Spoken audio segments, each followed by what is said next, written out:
All right, Tracy. So on this podcast, we do use the acronym BURN. So each letter is kind of a different time in your life. So starting with B, B is beginning. So take us to the beginning of your life. Were there some burn moments that you had to overcome that you could share with us? The beginning was so beautiful. I had the most incredible childhood. Grew up with 3 big brothers. That's why I'm like such a tough girl inside. I mean, I may show off a little girly, but I'm pretty tough. And everything kind of like shifted on me, in my life when I started hitting my teenage years. My brother was going through cancer. I grew up in a very Mexican traditional household, so I was only able to go to school and back home. I couldn't do sports. I couldn't do any extra curricular activities.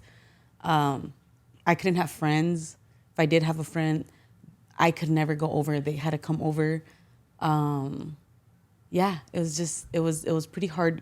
Once I started growing up and wanted to and they say oh, you gotta let them go a little bit.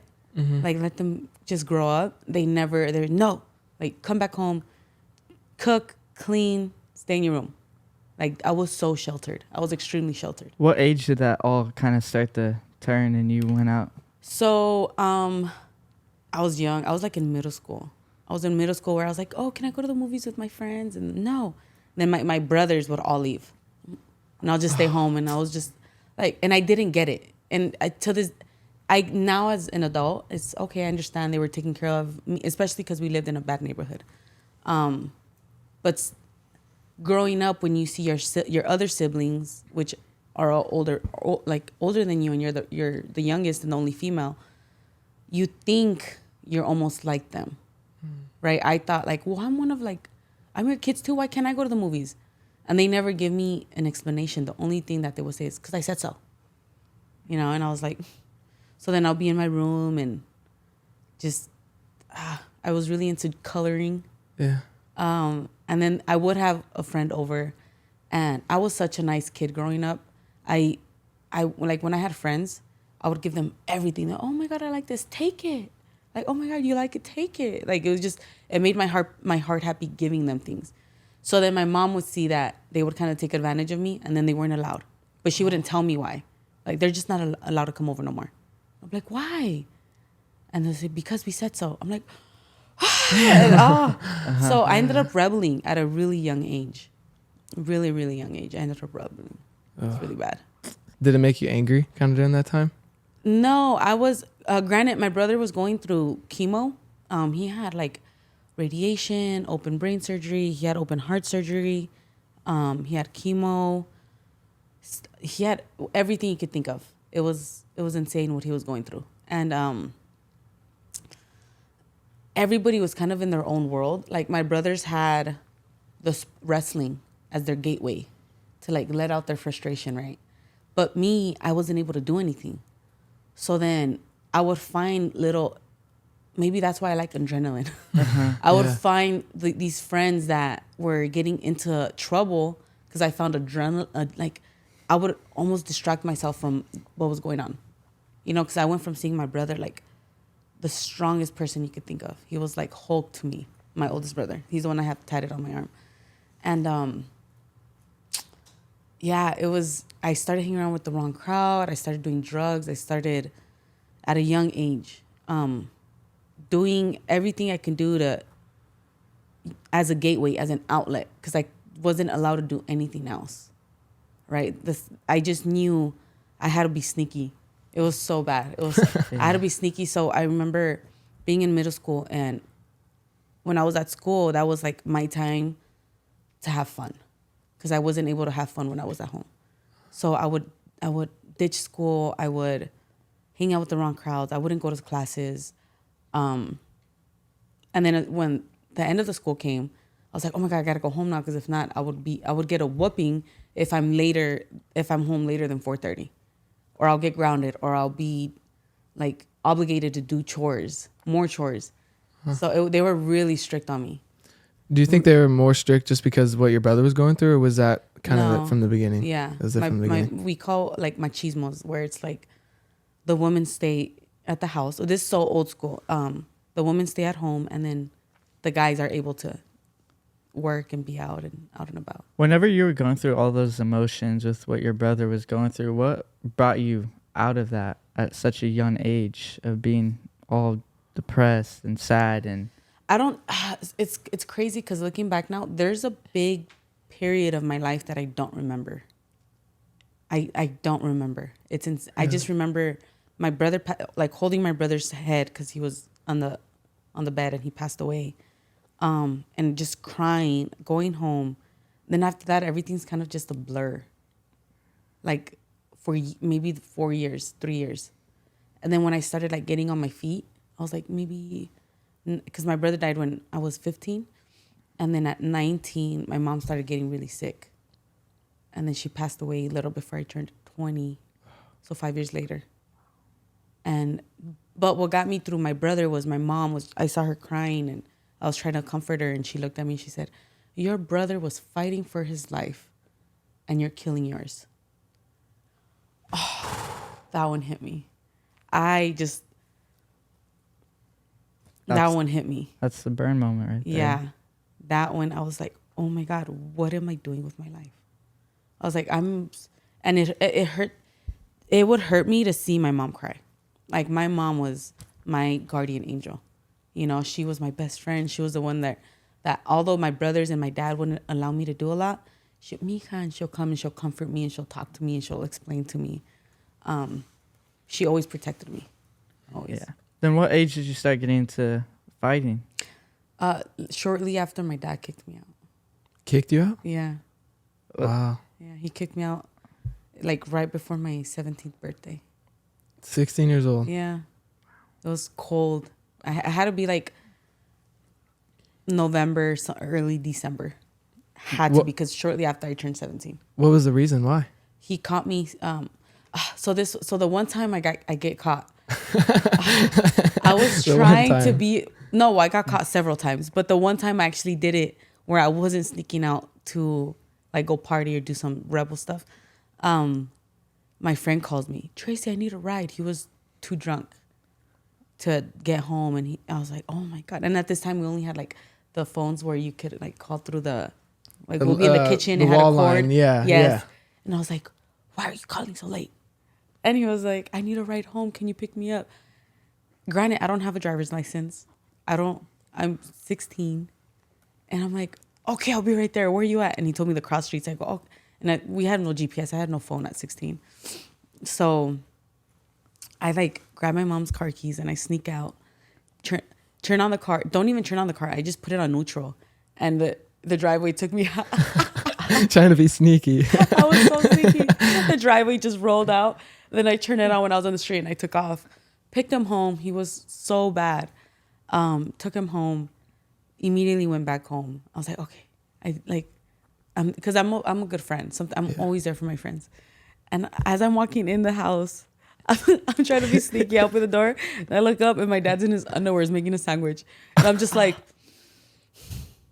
and then he turns around super slow and he goes, he just goes, you fucking little girl. And I was like, Dad, it's not what it looks like. Like, it wasn't like that.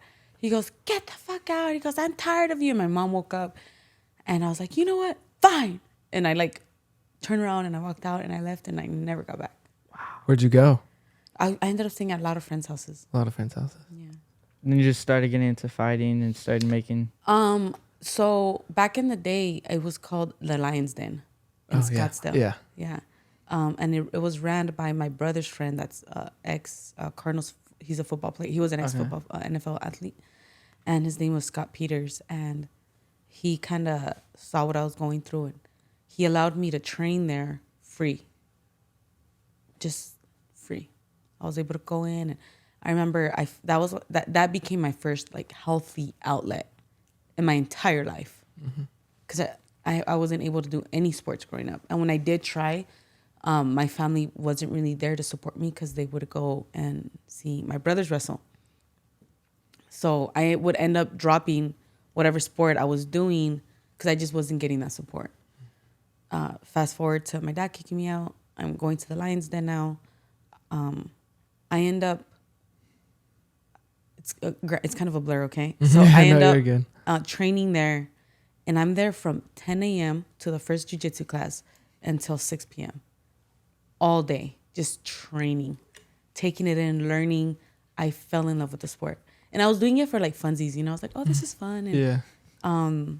someone said, hey, you're really good, right? Because I was tapping out. I mean, I'm not gonna name drop. She's in the UFC now, but she was new in the UFC at the time, and I ended up tapping her out, and she was a purple belt, and I still was a white belt, but I was just picking up. I was learning so fast. I was there from, again, 10 to 6, 7, sometimes 8 at night. Wow. And they're like, you should try to do an amateur fight. I was like, okay. Like, what do I have to do? They're like, nothing, just keep training. I was like, all right. And I did my first amateur fight in, where is it at? It's like 2 hours away from Arizona. In Arizona? Is it like east of Arizona? It's like coming up to like California. Oh, New Mexico. No. That's, I think that's going like more, a little bit more. It's okay. Oh, east or It's like coming. she said coming to California. Yeah. It's no. Hold on. It's. Oh. I don't know. We'll come back to it. Continue Yeah. though. So, and I knocked the girl out within like 30 seconds. I hit her and then she fell, and I'm just like, and I look at my coach and they're like, go. I'm like, oh, and I go and I start hitting her, and they stopped the fight, and that was the most exciting thing I've ever felt in my life. And after that, I just got stuck. Did it just feel like you unleashed a bunch of chains off of you in that fight? No, if at the time I was like, this is what Jose felt. And I felt so connected to my brother. I felt super connected, which is weird, like. Yeah. But then people telling me although I didn't believe it, I had so many people believe in me in that gym. I started fighting I was like, you know what? I'm going to do this. I'm going to pursue this for Jose. I'm going to keep, this is my way to honor my brother and keep his memory alive. Mm-hmm. So I stuck to it. And when I'm like, see, I'm going to do something, I do it, which is a blessing and a curse. Yeah. I heard you say something very interesting. You said during that time when you trained, you felt so happy while training. Yeah. And then as soon as you left, you were like very depressed. Was that very true? Yeah, very true. Very true. That would be, I don't know why yet. I just know like being there, being around good people. And these good people are lawyers all the way to people that just mow lawns. I got a concussion, okay. I'm slurring my words a little bit. Be good. And everyone was just so kind. And I felt accepted. And people believe it was just a different atmosphere, compared to being at home and just being there with no one to talk to.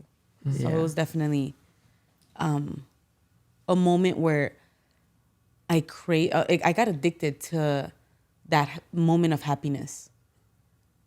But again, because I got out and I was again in depression, grieving. 5 years later, my mom passed away, and it was like, okay, I can't fall down this cycle when Jose passed away, the same way when my mom passed away. I need to do better. Like I need to make my mom proud because she saw me, and for years I was just not what my family wanted me to be. Yeah. Uh-huh. Everything happens for a reason. Everything happens for a reason. Yeah. Everything plays out the way it's supposed to. Mm-hmm. Yeah, for sure. But going through your beginning of your childhood, it's definitely shaped you to the person you have came today. Yeah. So, yeah. Something I say is everything is happening for us. It doesn't happen to us, Oh. And I really believe that I don't know if people would agree with me, but this is how I see the losses in my life is like my brother had to pass away for me to get back on track. My mom had to pass away, which I'm still trying to figure it out, but it's made me the woman I am today. Yeah. I hold myself to a high standards, and I have strong boundaries, and I expect people to respect me, not because I'm someone in this world, but because I respect myself. So I hold myself, I don't want to say on a pedestal, but extremely high. because of the woman that raised me. But if she were to be here, I don't think I would have done that. Yeah. You know, I don't know if that makes sense. Yeah. So I am the woman I am. It had to happen to me for me to be who I am today. Yeah. Yeah. For sure. If your brother didn't pass, where do you think you'd be today? Probably cheering him on. Cheering him I'll on? be cheering him on. I'll be the one in the stands. Not sure. fighting though. No, because I remember when I was younger and he was training, I was like, I want to do it, right? And my brothers were like, oh, you want to train? I was like, yeah. And I was, I don't know, but I wasn't even, I think I was like 12. And I was like, I want to train. And they're like, no. And they're like, you know what? Put the boxing gloves on her. And they put the boxing gloves on me. And they made me spar, my first sparring session, a pro boxer, a female boxer. I didn't even last 20 seconds. She hit me with one body shot. I fell on my knees and I was like, and I couldn't breathe. And I looked at Jose and I start crying. Just imagine, like this, she's a grown woman. I think she's like 20 something at the time. And I was 12, and she hit me with the hardest body shot. And I'm laying there and I look up and I look at Jose and he's just looking at me and I'm like, and I start crying. I was like, oh, but I went back the next day. Oh. I still went back the next day. I was like, I'm gonna show you guys. Uh-huh. I'm tough.